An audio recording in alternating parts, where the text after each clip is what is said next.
ಚಿಂತಾಮಣಿ ತಾಲೂಕಲ್ಲಿ ಈಗ ಏನು 2 ತಿಂಗಳ ಮುಂಚೆನೇ ಈಗಾಗಲೇ ನಾವೇನೋ ಒಂದು ಕಾರ್ಯಕ್ರಮ ಸಭೆ ಮಾಡಿದ್ವಿ. ಸಭೆಯಲ್ಲಿ ನಮಗೆ ಸಮೀಕ್ಷೆಗೆ ಹೋದಾಗ ಇದೆಲ್ಲ ಕನೆಕ್ಟ್ ಆಗಿ ಟೋಟಲ್ ಆಗಿ ನಮಗೆ ಈಗಾಗಲೇ 3,000 ಚಿಲ್ಲರೆ ಅರ್ಜಿಗಳು ಬಂದಿದ್ದಾವೆ.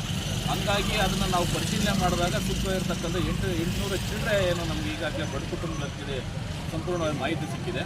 ಹಂಗಾಗಿ ಏನು ಮುಂದಿನ ತಿಂಗಳು ಕಂಪ್ಲೀಟ್ ಆಗೋ ಒಳಗಡೆ ನಾವು 25 ಮನೆಗೆ ಈಗ ಇವತ್ತು ಬಿಡಬೇಕಾಗಿತ್ತು.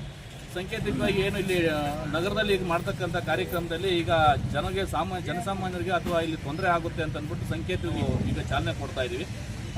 ಹಂತವಾಗಿ ಏನು ಬಟ್ ಹಿಂದೆ ನಾವು ಹೇಳಿರೋದು ಜಿಲ್ಲಾದ್ಯಂತ 10,000 ಮನೆ ಅಂತ.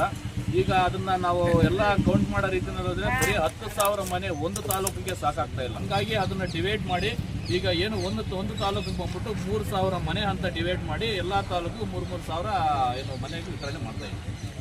ಈಗ ಯಾವುದೇ ರಾಜಕಾರಣಿಯನ್ನು ಈ ಥರ ಮಾಡಿಲ್ಲ, ಬಟ್ ನೀವು ಮಾಡ್ತಾರೆ ಮುಂದಿನ ನಡಿ ಏನು ರಾಜಕಾರಣಕ್ಕೆ ಬರೋ ಚಾನ್ಸಸ್ ಏನು ಯಾವ ಥರ ಇದೆ ನೋಡಿ. ಯಾರೇ ರಾಜಕೀಯದವ್ರು ಮಾಡಿಲ್ಲ ಹಂಗಾಗಿ ನೀವು ಮಾಡ್ತಾ ಇದ್ದೀರಾ ಅನ್ನೋಂಥದ್ದು ಬೇರೆ. ನಾನು ಒಂದು ಸಂಘಟನೆ ಕಟ್ಕೊಂಡು ಒಂದು ಏನು ಸಂಘಟನೆ ಅಂತಂದರೆ ಒಂದು ಕುಟುಂಬದಲ್ಲಿ ಒಬ್ಬ ಹಿರಿಯ ಯಜಮಾನತ್ವನ ಏನಿರ್ತದೋ ಆ ರೀತಿಯಲ್ಲಿ ಸಂಘಟನೆ ಕಟ್ಕೊಂಡು ಅದರಲ್ಲಿ ಯಜಮಾನತ್ವನ ವಹಿಸಿ ಆ ಸಂಘದಲ್ಲಿರ್ತಕ್ಕಂಥದ್ದು ಏನೇನು ಮೂಲಭೂತ ಸೌಕರ್ಯಕ್ಕೆ ಬೇಕನ್ನೋಂಥದ್ದು ಒದಗಿಸ್ತಾ ಇದ್ದೀನಿ ಅಷ್ಟೇ. ಇದು ಯಾವುದೇ ಉದ್ದೇಶ ರಾಜಕೀಯ ಉದ್ದೇಶ ಇಲ್ಲ.